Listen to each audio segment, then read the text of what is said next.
I'm the anti and you're pro. Yeah. Oh, these anti, they're going to kill everybody, blah, blah, blah.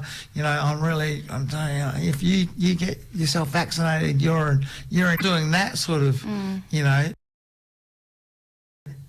what would be your response to sort of, to say about this if I was being personalised? Is there, words that you would use? I'd always go for empathy. If someone's got high emotion, and I'm trying to be logical on for themselves. Yeah. Like you go fight, flight, and your frontal brain, shuts down basically, and you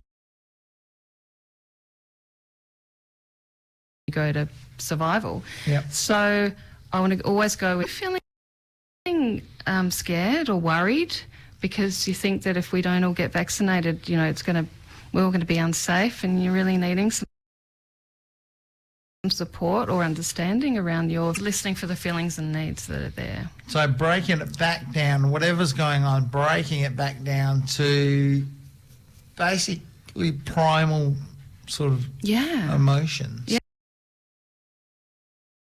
Yeah, and it's really basic. It's really like if I start arguing or whatever, I'm going to get into this big story and it could go all over the place and get violent, and escalate.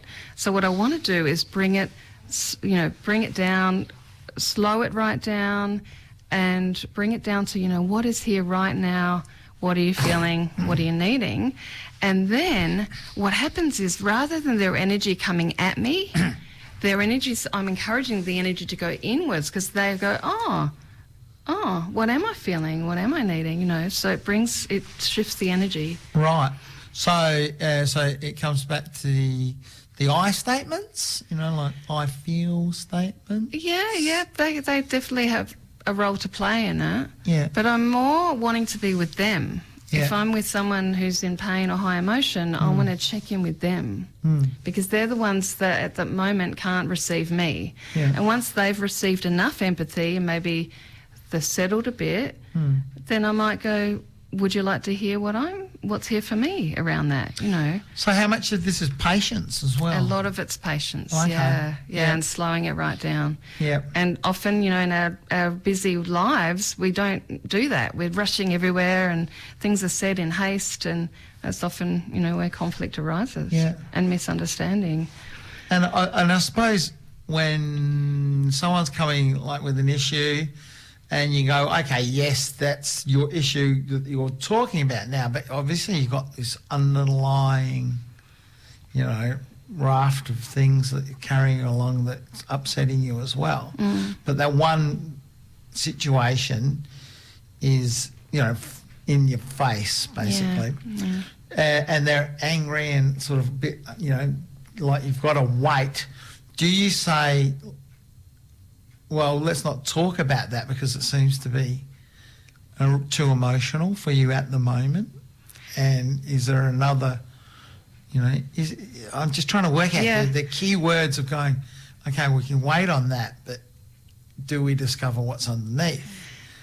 Well, it depends. I mean, if you're invested in the relationship and you really want to understand, then I'd go with guessing their feelings and needs and trying to help them unpack it and understand. But if I'm not invested, I'm not going to pretend that I am because it's not going to work. And if I feel, that there's a physical safety issue, then I might, back off. Yeah. But if I'm triggered by what they're saying, if I've got high emotion as well, then I know it's not going to work. Yeah. Then I would make an appointment, say, look, I can see we're having some conflict right now, and I'm not confident the way we are that it's going to work out. So how about we meet in 20 minutes? We go for a walk or have a glass of water, come back. Always make an appointment to come back because you don't want them to think that you're just not interested and you don't care and you're off.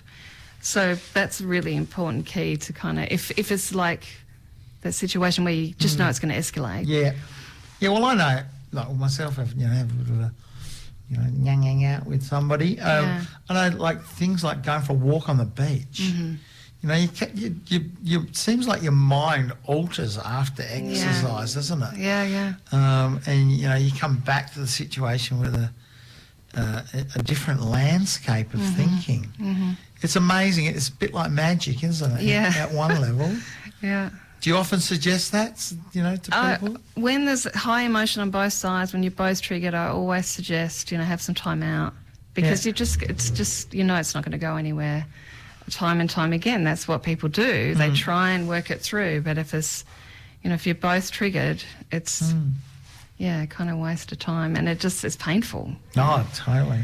And like you say, going for a walk on the beach, getting some fresh air, change in perspective, you've got time to kind of maybe unpack it in your mind a bit and check in with yourself. Why am I so triggered? What's going on for me? Yeah. And then be able to come back with some self-responsibility and write, when you said that, I felt really angry because I'm needing safety, or I'm needing respect here, or, whatever. So you can come back with a bit more clarity. Yeah. Well, I find, because I've been in a massive, long relationship, like 40 years. Well, not quite, but... and I know that, like, our communication as a couple is really good, really fantastic. Obviously, if you last that long, you've got to be... But we know each other's hot spots. And we know that, neither of us are going to, throw the phone book at each other or whatever. Nothing's going to happen like that. So you feel safe, but you still got those hot spots that you sort of know that if you go straight for it, you're going to go, you're going to, So is there any tricks to saying, to your loved one or your closest one that you don't feel safe? You feel safe because time says that you're safe. Yeah. So you can't really go, look, I'm really, I feel threatened, but I know that the process of your thinking is going to take us here, and my returning thinking is going to, bang our heads together. Yeah. So once again, is it just basically calling out time out, or is it the rules different between, say, an intimate couple than someone that you meet down at the shop? No, it's a very simple 4-step process that you can use in every situation where there's a conversation that, a tricky conversation to be had. I'm going to write this down, 4-step. So, you start with an observation. Okay. And so that, I was saying before, it's like you're looking through a camera lens. Yeah. You want to make sure it's factual. There's no judgment or assessment or assumptions in there. It's just, this is what, paring it right down to the facts. And then you go for, when I remember that, I feel sad, or whatever the feeling is. Yep. And I realise that I'm needing kind of connection, or I'm needing understanding, or whatever the need is. Yeah. And then you make the request. That's the 4th step. Right. And it's really important to have that step, because... So 1 is observation, 2 is... Feelings. Feelings, yeah. Then 3 is needs. Needs. And then 4 is the request. Request. And the request can be of yourself or of the other person. And it's got to be, again, really specific, like concrete terms that are doable, and ideally with a time frame. So for accountability, you want to have... Because often we'll say things and not have any time frame, and not kind of be really clear about... Even we might think we're being really clear, but we're not actually saying what it is we want. Like, for example, with my husband, I'll be going... you're not giving me empathy. Why aren't you giving me... I want empathy. I want you to, give me some time and listen to me, whatever. And he'd be going, I am. And then I realised one day the penny dropped that I never actually said to him specifically what I wanted. I never said, I want you to sit with me on the couch, honey. I want you to hold my hand and give me eye contact. I want you to just listen and not say anything for maybe 5 minutes or whatever. Right. And you don't need to fix me. I don't want any advice or solutions. I just want you to hear about my day, because it was really hard today. And when he heard that, he was like, as a revelation, he said, of course. Yeah. Of course I'll do that for you.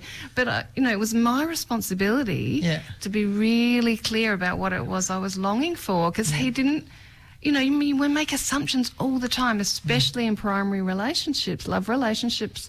We think they know, but they don't. They can't read our minds. For sure. So that was pivotal. I mean, it's interesting, that old fix-it thing too, isn't it? Yeah. It's, because I mean, a lot of the masculine structure of being, what you feel like is your role in a family or in a relationship is to fix things. Yeah. If it's that leak in the roof, or if it's, doing all the literally those physical things that men sort of feel like part of their place, or to offer a solution. Because I often do that with my wife.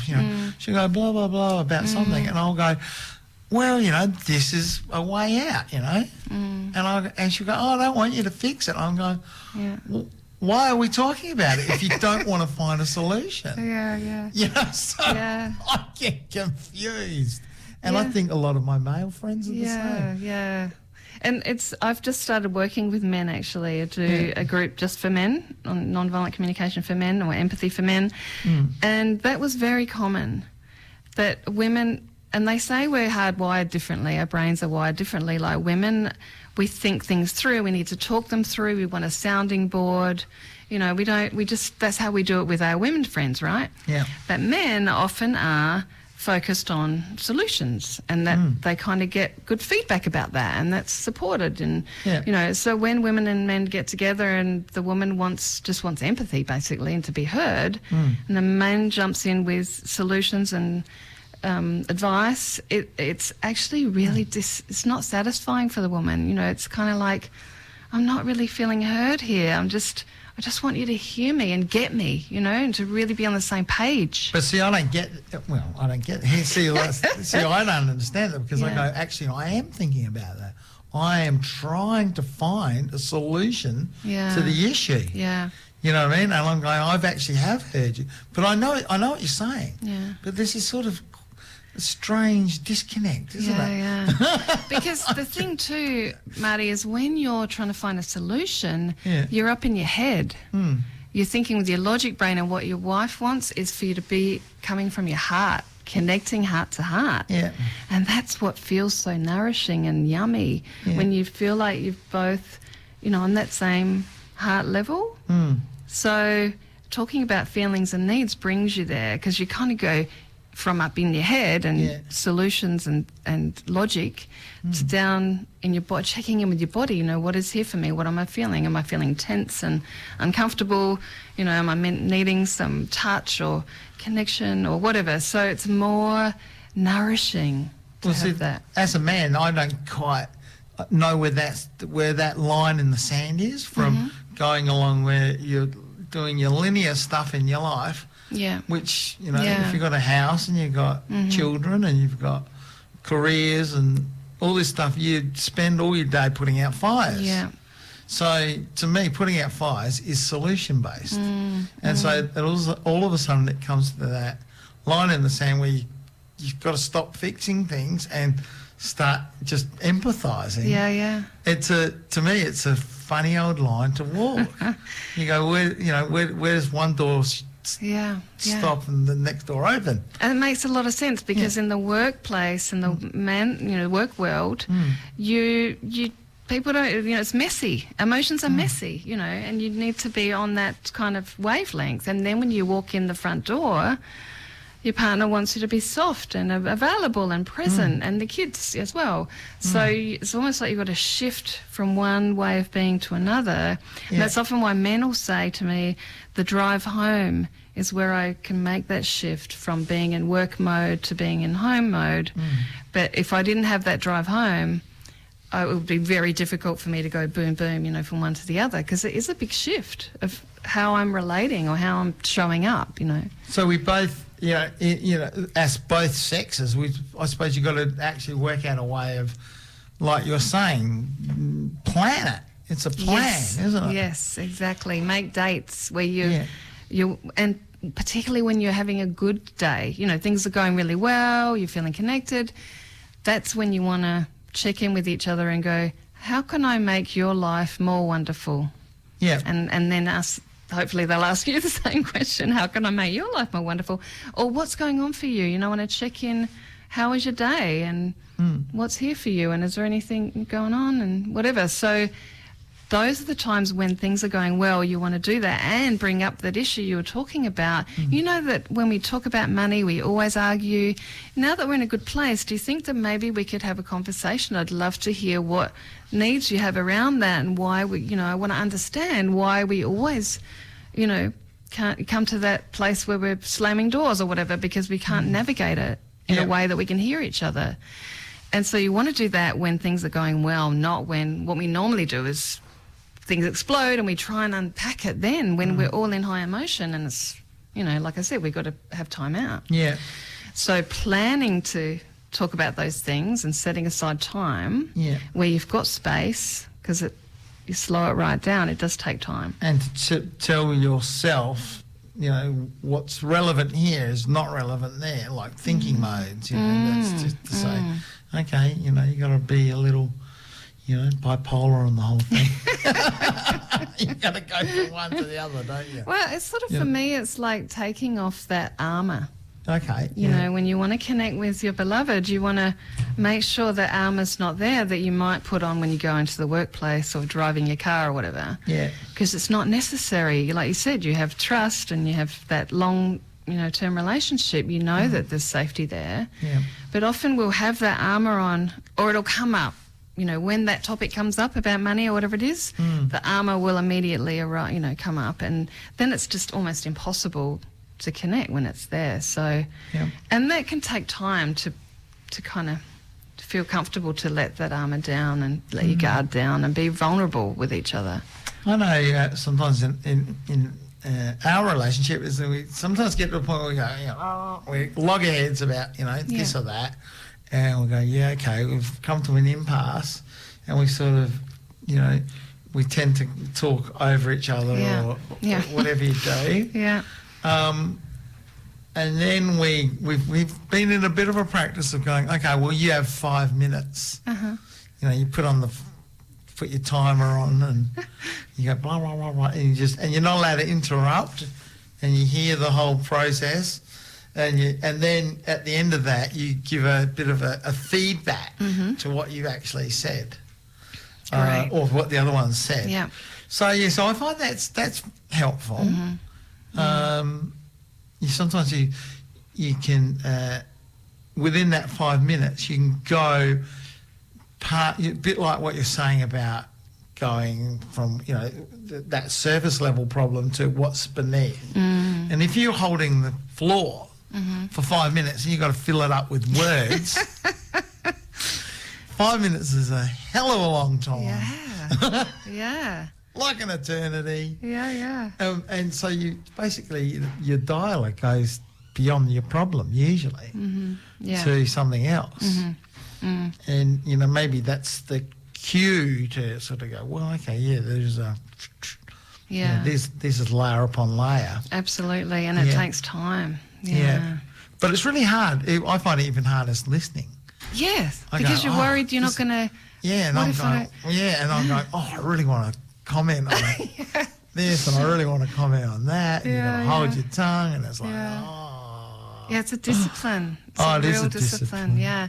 But isn't it amazing? Do you find that when you do that, it's a beautiful, sweet connection, that when you can stay present to each other? Yes, well, most of the time I mean, sometimes we've actually gone, this isn't working either. So it's not a cure-all for everything. But probably in 80% of the time, which is good. If you can take 80% for a cure for a problem, and you'd take it, wouldn't you? So it's a very effective tool. Yeah. So it's interesting.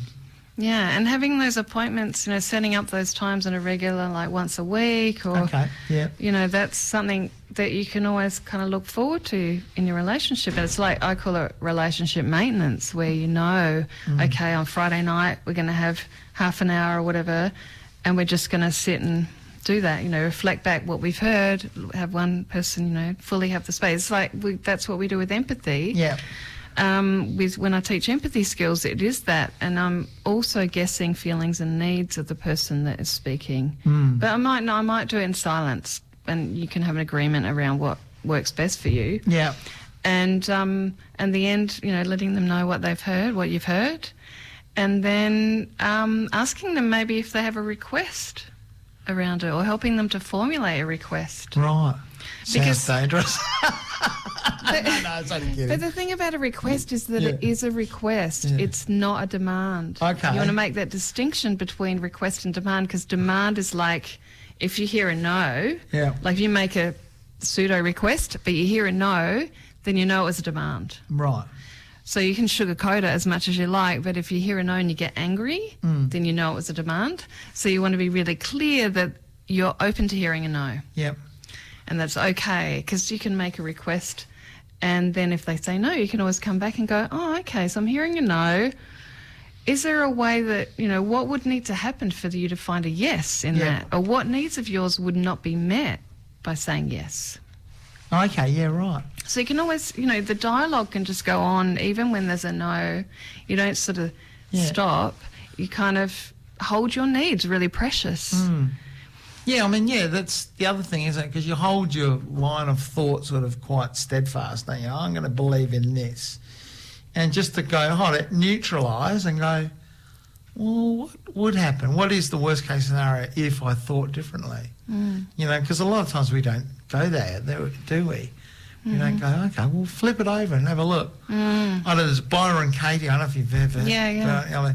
A lot of that stuff is about just, taking the opposite tact. Yeah. And, like if someone's, communicating with you, actually, instead of repelling it, take it on board and go, well... Yeah, is that true? Is it true? Yeah. It's So often instead of listening to the other person, we're formulating our response while they're talking. Oh, totally. So we're not even present, we're not even really hearing them. Yep. And they will feel that energetically. They're going to get that you're busy trying to, find some counter argument or whatever. And so that's kind of not helpful. I thought it was interesting because my wife's studying psychology. You're She's right. a few years into a degree, and she was saying to me the other day they were doing this stuff, and she said she was listening to this person speak and do this, this exercise, and she said I was so busy in my head telling myself to keep listening that I didn't hear. Yeah. Which I thought that was an interesting. Keep listening, keep listening, just keep listening, keep listening. Yeah. What did you say? So I thought that was, so we, it's funny, isn't it? Yeah, we're trying to get it right, or worried we're going to get it wrong, or not be. And then in that, then you're in your head, and you're not actually present to the person. So for me, it's like I want someone just to reflect back the gist of what they've heard. Like, I don't care if they don't catch, because I can always say, well, there was that other bit as well. I can correct them if they didn't reflect back the whole bit of what I said, if it was an important bit that was missed. And so, it's not about, with empathy, it's not about getting it right. It's about reflecting back kind of the important essence of it, really. Okay, So that they feel really fully heard. Yeah, right. I feel we're just scratching the surface here. Yeah, there's so much to it. There is. I'd love to have you back, if possible, in a month or so. I would love that. Yeah, that'd be awesome, because as I said, there's a lot of stuff I want to talk to you, especially about your workshops and mediation and how it all works. Now, tell good people how they get in contact with you. Restore and Connect? Yeah, Restore Connect, www.restoreconnect.com.au, or they can email me at bridget@restoreconnect.com.au. No worries. And I've got a workshop coming up at the end of the month. Oh, sweet. In Aldinga. Okay. Yeah, the Eco fantastic. Village. Yeah, nice. Yeah, so the 28th and the 29th. 28th and 29th. And, so get in contact and get on board. And we'll see you in a month then. Awesome. And we'll Thanks for having unpack me. some more. Yeah. Thank you for hearing me. That was fun. Good on you, mate. Okay, you take care. And we're coming up to news in just a couple of minutes' time.